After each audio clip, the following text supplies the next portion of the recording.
everyone, welcome to Saucy Cat. My name's Zoe, and sandwiches may not be your first choice for versatile, but stay tuned to see just how unique and flavorful they can be with my 3 favorite Saucy Cat sandwiches. Let's get into it. First up, a Mediterranean eggplant sub sandwich. Start with slicing an eggplant into a 1/4 inch to 1/2 inch slices. Sprinkle some salt on both sides and let it sit for about 20 minutes. This will help draw out some of the moisture so our eggplant gets grilled up better. Now slice up a red bell pepper into thin sticks and finely mince 2 cloves of garlic. Set a large pan onto the stove and heat up a drizzle of olive oil on medium-high heat. Add the peppers into the pan along with some salt and freshly cracked black pepper. Stir occasionally for 5 minutes before adding the garlic to the mix. Adding the garlic later keeps it fragrant. Continue frying up the peppers for 5 more minutes. In the meantime, let's bust open an avocado and scoop out the insides. Give them a good mash and set aside. Remove the peppers from the heat and add a tiny bit more olive oil to the pan. Pat dry the eggplant with a paper towel. Place the eggplant into the pan in a single layer and add some cracked pepper. Sauté those for about 5 minutes, then flip them over. Add a little more cracked pepper and cook the other side for another 5 minutes. Remove the eggplant and grab your favorite bread. I'm using this gorgeous French loaf, which I'm going to slice in half long ways. Rub a tiny bit of olive oil on the inside of the bread and throw them into the pan. Slide them around in there for 30 seconds to a minute until you have a nice golden edge. That's all the cooking, so let's build this sandwich. Lay down your bottom bread and spread a good layer of that avocado. Pile on a handful of some fresh arugula lettuce and lay the eggplant on top. Add a layer of our red peppers and give it a good spritz of balsamic vinegar. Grab that final bread and plop it on top. It's time to eat this dish.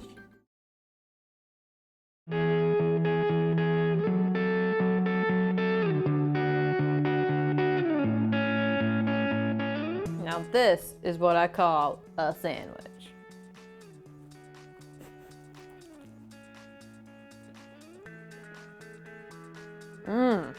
Every ingredient we use here is super fresh and vibrant, and it gives every single bite a really bold punch of flavor.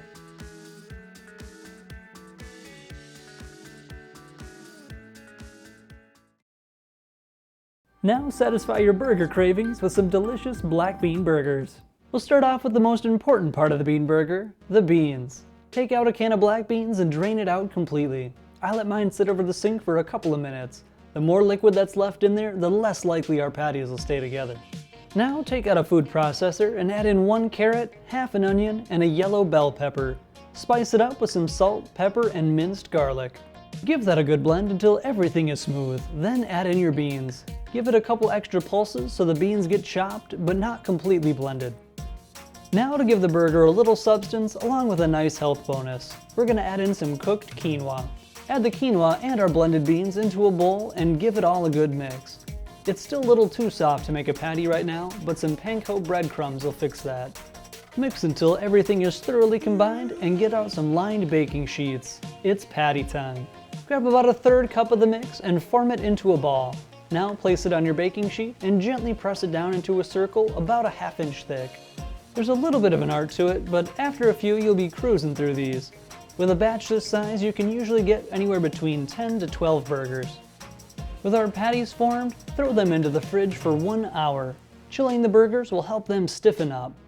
Once chilled, toss the patties into a 350-degree oven and bake for 20 minutes. Then flip them over and bake for another 20 minutes. This baking process is less about cooking the burgers and more about strengthening them for future cooking. The patties are now ready for whatever you desire. You can store them in the fridge or freezer for when you're hungry, or they're perfect to top a grill at your local barbecue. That being said, I'm hungry now, and since I don't actually have a grill, I'm cooking them on my stovetop. A little vegan butter or oil, a couple of flips on the heat, and it's time to make a burger. Choose your favorite toppings. For me, that's fresh tomato and onion, a good pile of lettuce, and of course ketchup. This is looking amazing, so let's plate this dish.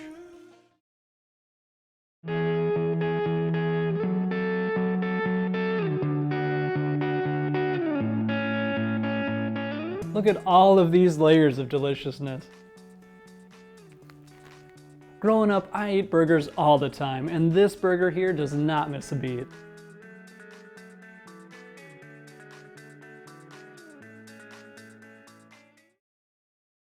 Finally, a Chinese sandwich in the form of Bao Buns. First, let's get started on our Bao Bun dough. Mix together some warm water, sugar, and instant yeast. Set this aside for 5 minutes and grab a large bowl. Throw in some all-purpose flour, baking soda, and salt and give it a quick mix to distribute the dry ingredients. Now make a small dent in the middle of the flour. Pour in the water and add a little bit of vegetable oil, then begin to incorporate the flour into the liquid. Continue to mix together until you get a somewhat solid clump of dough, then pour the dough onto a clean surface and knead with your hands. Continue working the dough until you have a nice smooth ball. Grab a clean bowl and add in a little bit of sesame oil. Use your hands or a paper towel to wipe the oil across the bowl before adding the dough ball into it.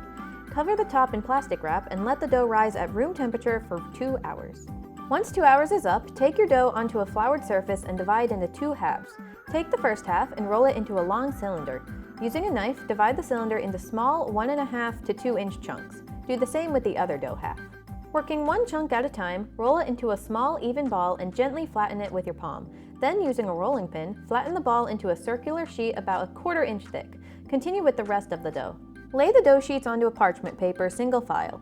Use a brush to coat the top side of each dough sheet with sesame oil, then gently fold each dough sheet in half. Cover the dough with a lint-free towel and let rest for about 15 to 20 minutes. Now for steaming the bao buns without having a steamer. To do this, grab the largest pot you have and place a small ceramic bowl or mug into the center. Fill the pot with water until about 3/4 of the ceramic dish is covered. I fill the dish itself with water as well to prevent it from floating around. Now place a plate on top of the dish and bring to a boil, and voila, makeshift steamer. Use a scissor to cut the parchment paper so each bun has its own individual sheet. Then place several buns and their sheets onto the plate in the pot. You'll have to work in small batches as only 4 to 6 buns will fit at a time. Now cover the pot and let the buns steam for 10 minutes. You know them to be done when they are about double in size and have a slight film over the top of the bun. Carefully remove the buns using tongs so you don't burn yourself and add the next batch. Keep finished buns stacked under a towel so they do not dry out. The buns themselves are done, so let's work on something to fill them with. I'm thinking a tasty baked teriyaki tofu with some shredded cabbage, red onion, and carrots. Let's get the veggies out of the way before focusing on our tofu. Pat dry some extra or super firm tofu and cut into 1-inch cubes. Lay them flat on a baking sheet and bake at 400 for 20 minutes. For our sauce, grab a small saucepan and add water, brown sugar, soy sauce, rice vinegar, maple syrup, some minced garlic, and a small amount of grated ginger. Bring the pot to medium-high heat and stir until the sugar is dissolved and evenly mixed together. In a small bowl, mix some cornstarch with a little bit of cold water. Pour that slurry into the saucepan and whisk constantly on the heat until the sauce thickens.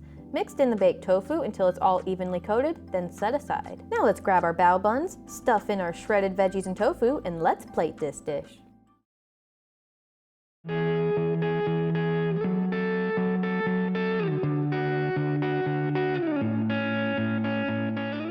You know, it's kind of like an Asian taco, honestly.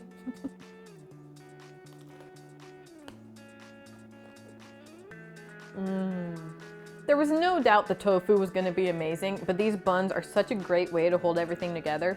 They are so sweet and fun and fluffy. They're really fun, actually.